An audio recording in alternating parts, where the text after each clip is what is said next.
إن الحمد لله نحمده ونستعينه ونستغفره ونعوذ بالله من شرور أنفسنا ومن سيئات أعمالنا من يهده الله فلا مضل له ومن يضلل فلا هادي له أشهد أن لا إله إلا الله وحده لا شريك له وأشهد أن محمدا عبده ورسوله أما بعد فإن خير الحديث كتاب الله وخير الهدي هدي محمد صلى الله عليه وسلم وشر الأمور محدثاتها وكل محدثة بدعة وكل بدعة ضلالة وكل ضلالة في النار. قال تعالى: ولله على الناس حج البيت من استطاع إليه سبيلا ومن كفر فإن الله غني عن العالمين. میرے بھائیو، ہمارا آج کا موضوع ہے عمرہ اور عمرے کے احکام. میرے بھائیو، عمرے کا معنی عربی ڈکشنریوں میں ہوتا ہے کسی چیز کا ارادہ کرنا، کسی جگہ کا ارادہ کرنا، کسی جگہ کی زیارت کرنا. اور علماء کرام کے نزدیک عمرے کا مطلب یہ ہے کہ عمرے کی نیت سے بیت اللہ میں آنا، بیت اللہ کا طواف کرنا، صفا مروہ کے درمیان سعی کرنا اور پھر اپنے سر کے بال منڈوا کر یا کٹوا کر حلال ہو جانا.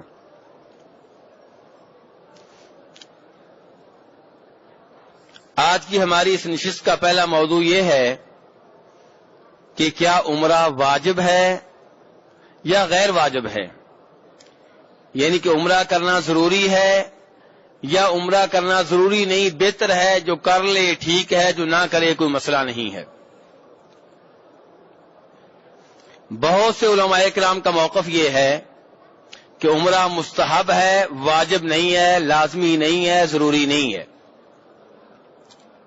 لیکن میرے بھائی، درست بات یہ ہے کہ جیسے حج واجب ہے ایسے ہی عمرہ واجب ہے. کیا دلیل ہے میرے بھائی؟ کیسے ہم نے یہ بات کہہ دی کہ درست بات یہ ہے کہ عمرہ واجب ہے؟ میرے بھائی، ان احادیث کی بنیاد پہ جن کا یہ مطلب یہ ہے کہ عمرہ واجب ہے،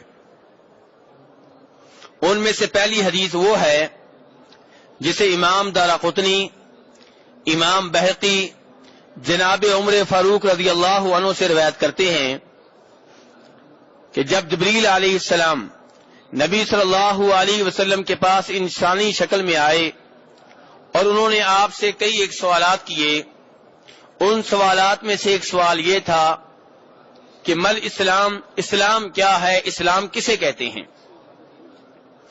تو اس کا جواب تفصیل کے ساتھ جناب عمر فاروق سے منقول ہے دارقطنی میں اور امام بہقی کی حدیث کی کتاب میں. اور وہ کیا ہے کہ آپ نے فرمایا، آپ جواب دے رہے تھے جناب جبریل علیہ السلام کو، اور مقصد کیا تھا؟ دونوں کا مقصد یہ تھا کہ دائیں بائیں جو لوگ بیٹھے ہیں ان کو پتا چل جائے کہ اسلام کسے کہتے ہیں. ورنہ جناب جبرائیل علیہ السلام بھی جانتے تھے کہ اسلام کیا ہے اور اللہ کے رسول بھی جانتے تھے کہ اسلام کیا ہے.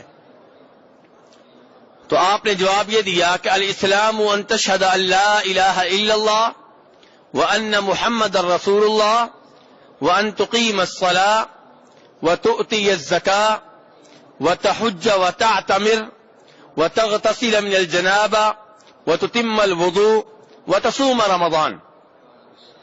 کہ اسلام یہ ہے کہ تم اس بات کا اعلان کرو، اس بات کا اقرار کرو کہ اللہ کے سوا کوئی سچا معبود نہیں ہے، اور یہیں پہ اکتفا نہ کرو بلکہ ساتھ یہ بھی اعتراف کرنا پڑے گا، اس بات کا بھی اقرار کرنا پڑے گا کہ محمد صلی اللہ علیہ وسلم اللہ کے رسول ہیں. نماز قائم کرو، زکوٰۃ ادا کرو، حج کرو اور عمرہ کرو، نیز جنابت کے بعد غسل کرو، وضو جب کرو مکمل کرو اور رمضان کے روزے رکھو. یہ اسلام کے چیدہ چیدہ نکات بیان کیے، ہمارے نبی صلی اللہ علیہ وسلم نے، تو ان میں تذکرہ ہے عمرے کا بھی. تو یہ حدیث بتا رہی ہے کہ عمرہ کرنا واجب ہے، یہ نہیں ہے کہ مستحب ہے اور واجب نہیں ہے، بلکہ واجب ہے، ضروری ہے. اور امام ابن ماجہ رحمہ اللہ روایت کرتے ہیں ام المؤمنین عائشہ رضی اللہ عنہا سے کہ انہوں نے اللہ کے رسول سے سوال کیا، یا رسول اللہ علی النساء جہاد، اے اللہ کے رسول کیا عورتوں پہ بھی جہاد فرض ہے؟ مردوں پہ تو جہاد فرض ہے، سوال یہ ہے جناب عائشہ کا، کیا عورتوں کے اوپر بھی واجب ہے کہ وہ جہاد کریں؟ آپ نے فرمایا نعم علیہن جہاد لا قتال فیہ الحج والعمرہ، کہ عورتوں پہ بھی جہاد واجب ہے، عورتوں کے اوپر بھی فرض ہے کہ وہ جہاد کریں، لیکن عورتوں کا جہاد وہ ہے جس میں لڑنا نہیں پڑتا، جس میں تلوار چلانے کی ضرورت نہیں ہے، جس میں نیزہ اٹھانے کی ضرورت نہیں ہے، جس میں تیر کسی کی طرف پھینکنے کی ضرورت نہیں ہے. وہ جہاد کیا ہے عورتوں کا؟ فرمایا کہ حج کریں اور عمرہ کریں. تو اس حدیث میں اللہ کے رسول نے فرمایا کہ عورتوں کے اوپر جہاد واجب ہے، اگرچہ جہاد ان کا لڑائی والا نہیں ہے، حج اور عمرہ ہے لیکن واجب ہے. تو اس سے بھی معلوم ہوا میرے بھائی کہ عمرہ جو ہے یہ واجب ہے. تیسری حدیث اسے روایت کرتے ہیں امام ترمذی، امام ابو داؤد، امام نسائی، امام ابن ماجہ، اور صحابی رسول ہیں جناب ابو رزین العقیلی. وہ کہتے ہیں کہ میں نے جناب رسول اکرم صلی اللہ علیہ وسلم سے سوال کیا کہ ان ابی شیخ کبیر لا يستطيع الحج ولا العمرہ ولا الضان، کہ میرا باپ بوڑھا ہے، بڑی عمر کا ہے، جسمانی لحاظ سے حج کرنے کی طاقت نہیں رکھتا، جسمانی لحاظ سے عمرہ کرنے کی طاقت نہیں رکھتا، بلکہ وہ سواری کے اوپر بیٹھ نہیں سکتا. تو آپ نے فرمایا حج عن ابی کا واعتمر، کہ ابو رزین تم اپنے باپ کی طرف سے حج کرو اور عمرہ بھی کرو. یہاں پہ آپ نے آرڈر کے الفاظ استعمال کیے ہیں. عربی میں حجہ اور اعتمر یہ آرڈر کے الفاظ ہیں، یہ وہ الفاظ نہیں ہیں جن کا مطلب ہو کہ کر لو، کر لینا چاہیے، کر لینا بہتر ہے. نہیں، عربی میں حجہ، عربی جاننے والے جو احباب موجود ہیں ان سے آپ پوچھ سکتے ہیں کہ حجہ اور اعتمر یہ دونوں لفظ عربی میں ایسے ہیں کہ جو آرڈر کے لفظ ہیں کہ اپنے باپ کی طرف سے حج کرو اور عمرہ کرو. اور میرے بھائی یہ تو تھی احادیث، صحابہ کرام کا بھی یہی موقف ہے. جناب عبداللہ ابن عمر فرماتے ہیں جیسا کہ بخاری شریف میں ہے، لیس احد الا وعلیہ حج وعمرہ، کہ ہر ایک کے اوپر واجب ہے کہ وہ حج بھی کرے اور عمرہ بھی کرے. اور بخاری شریف میں ہی جناب عبداللہ ابن عباس فرماتے ہیں کہ اللہ تبارک و تعالیٰ نے قرآن پاک میں عمرے کو حج کے ساتھ ذکر کیا ہے. فرمایا وَأَتِمُّ الْحَجَّ وَالْعُمْرَةَ لِلَّهِ، کہ حج اور عمرہ کو مکمل کرو. تو عبداللہ ابن عباس کہتے ہیں کہ جیسے حج واجب ہے ایسے ہی عمرہ بھی واجب ہے. تو میرے بھائی ہماری آج کی نشست کا پہلا موضوع کیا تھا کہ عمرہ واجب ہے. اگرچہ بہت سے علماء کرام کہتے ہیں کہ عمرہ واجب نہیں ہے، لیکن ان احادیث سے یہ معلوم ہوا، صحابہ کرام کے اس موقف سے یہ معلوم ہوا کہ عمرہ واجب ہے. اب سوال یہ ہے کہ کیا ہر ایک کے اوپر عمرہ واجب ہے؟ بچوں کے اوپر بھی واجب ہے؟ کیا عورتوں کے اوپر بھی واجب ہے؟ کیا بوڑھوں کے اوپر بھی واجب ہے؟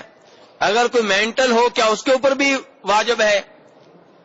اگر کسی کے پاس مالی طاقت نہ ہو تو کیا اس کے لیے بھی یہی حکم ہے کہ تمہارے لیے کہ تم عمرہ کرو، تمہارے اوپر واجب ہے؟ تو میرے بھائی عمرہ واجب ہونے کے لیے 5 شرطیں ہیں، جس میں 5 چیزیں پائی جائیں گی اس کے اوپر عمرہ واجب ہوگا، دوسرے کے اوپر عمرہ واجب نہیں ہوگا. پہلی شرط یہ ہے کہ وہ مسلمان ہو. اسلام بنیادی شرط ہے، جو مسلمان نہیں ہے اس کے اوپر عمرہ واجب نہیں ہے، بلکہ اس کا عمرہ ہوگا ہی نہیں. اللہ تبارک و تعالی سورہ توبہ میں ارشاد فرماتے ہیں انما المشرکون نجس فلا يقربوا المسجد الحرام بعد عامهم هذا، کہ مشرک جو ہیں یہ ناپاک ہیں، یہ پلید ہیں، یہ مسجد حرام کے قریب بھی نہ آئیں۔ تو جب وہ مسجد حرام کے قریب آنے کی ان کو اجازت نہیں ہے تو عمرہ کیسے کریں گے؟ یہاں پہ یہ واضح کر دوں کہ ہمارے کئی دوست یہاں پہ ایسے بیٹھے ہوں گے جو کافر ممالک میں رہ رہے ہیں، اور وہ شاید اس آیت سے یہ سمجھیں کہ کافر اتنا پلید ہے کہ اس کو ہاتھ لگائیں گے تو ہاتھ صابن سے دھونا پڑے گا۔ نہیں میرے بھائی، اس آیت سے علماء کرام نے یہ نہیں سمجھا، بلکہ اس آیت کا مطلب یہ ہے کہ عقیدے کے لحاظ سے، اعمال کے لحاظ سے، کردار کے لحاظ سے کافر جو ہیں وہ ناپاک ہیں، پلید ہیں، نجس ہیں۔ ورنہ جناب رسول اکرم صلی اللہ علیہ وسلم نے کافروں کی دعوتیں کھائی ہوئی ہیں۔ یہودی عورت نے آپ کی دعوت کی، آپ گئے، دعوت آپ نے قبول کی، تو اس لیے کہنے کا مطلب یہ ہے کہ کافر ناپاک ہیں عقیدہ کے لحاظ سے، دین کے لحاظ سے، اعمال کے لحاظ سے، کردار کے لحاظ سے۔ اور جناب ابو ہریرہ فرماتے ہیں کہ جیسا کہ بخاری شریف میں ہے کہ نبی صلی اللہ علیہ وسلم نے ایک حج میں جناب صدیق کو امیر حج مقرر کیا۔ یہ حج کس سال ہوا تھا میرے بھائیوں؟ کوئی بھائی بتا سکتا ہے کہ یہ حج کس سال ہوا تھا؟ سن 9 ہجری میں۔ سن 9 ہجری میں رسول اکرم صلی اللہ علیہ وسلم نے خود حج نہیں کیا، حج کے لیے لوگ مدینہ سے گئے اور آپ نے امیر حج مقرر کیا جناب صدیق کو۔ اور یہاں پہ یہ بات بھی ذہن میں رکھیں کہ جناب علی بھی اس حج میں موجود تھے، لیکن جس کو اللہ کے رسول نے امیر مقرر کیا وہ کون تھے؟ جناب صدیق تھے۔ اس میں اشارہ ہے اس بات کی طرف کہ اللہ کے رسول کے بعد امارت کے حقدار، خلیفہ بننے کے حقدار اور مسلمانوں کے سربراہ بننے کے حقدار کون ہیں؟ جناب صدیق ہیں۔ تو ابو ہریرہ کہتے ہیں رضی اللہ تعالیٰ عنہ کہ اللہ کے رسول نے امیر حج جناب صدیق کو مقرر کیا، اور وہاں پہ جناب صدیق نے ہماری ڈیوٹی لگائی کہ ہم یہ اعلان کریں، مینا کے مقام پہ لوگوں کے سامنے یہ وعدے کر دیں، حج اکبر کے دن لوگوں کو بتا دیں کہ اس سال کے بعد کسی کافر کو، کسی مشرک کو حج کرنے کی اجازت نہیں ہے، اور کسی آدمی کو بیت اللہ کا طواف ننگے ہو کے کرنے کی اجازت نہیں ہے۔ تو میرے بھائی اس حدیث سے بھی معلوم ہوا کہ جو کافر ہے وہ مکہ میں نہیں آ سکتا، وہ بیت اللہ میں داخل نہیں ہو سکتا، اس لیے اس کو حج عمرہ کرنے کی اجازت نہیں ہے۔ اگر کوئی دھوکہ دے کے کر بھی لے تو اس کا حج نہیں ہوگا، اس کا عمرہ نہیں ہوگا۔ یہاں سے میرے بھائیو عقیدے کی اہمیت بھی معلوم ہوئی کہ جس کا عقیدہ صحیح نہیں ہے، جو توحید کے اوپر نہیں ہے، چاہے وہ کلمہ پڑھتا ہو، چاہے وہ اللہ کے رسول کو ماننے کا اعلان کرتا ہو، چاہے وہ اللہ کو ماننے کا اعلان کرتا ہو، جب تک وہ کفر کے اوپر ہے، شرک کے اوپر ہے، اس کا حج قبول نہیں ہے، اس کا عمرہ قبول نہیں ہے، چاہے جتنی بھی محنت کر لے، جتنا بھی پیسہ لگا لے، اس کی کوئی بھی عبادت اللہ کے ہاں قبول نہیں ہے۔ میرے بھائی اہل مکہ حج کیا کرتے تھے، اہل مکہ عمرہ کیا کرتے تھے، اہل مکہ حاجیوں کی خدمت کیا کرتے تھے، ان کو ستو پلایا کرتے تھے، وہ مینا جایا کرتے تھے، بیت اللہ کا طواف کیا کرتے تھے، صفا مروہ کے مابین سعی کیا کرتے تھے، لیکن اللہ تبارک و تعالیٰ نے ان کی کوئی بھی عبادت قبول نہیں کی، اس لیے کہ عقیدہ ٹھیک نہیں ہے۔ اور سورہ یوسف میں اللہ تبارک و تعالیٰ یہ بتا چکے ہیں کہ وَمَا يُؤْمِنُ أَكْثَرُهُمْ بِاللَّهِ إِلَّا وَهُمْ مُشْرِكُونَ، کہ کسی کے دعوے کا کوئی اعتبار نہیں ہے، کوئی کہتا رہے کہ میں مومن ہوں، کوئی اعتبار نہیں ہے جب تک اس کا عقیدہ صاف نہیں ہوگا۔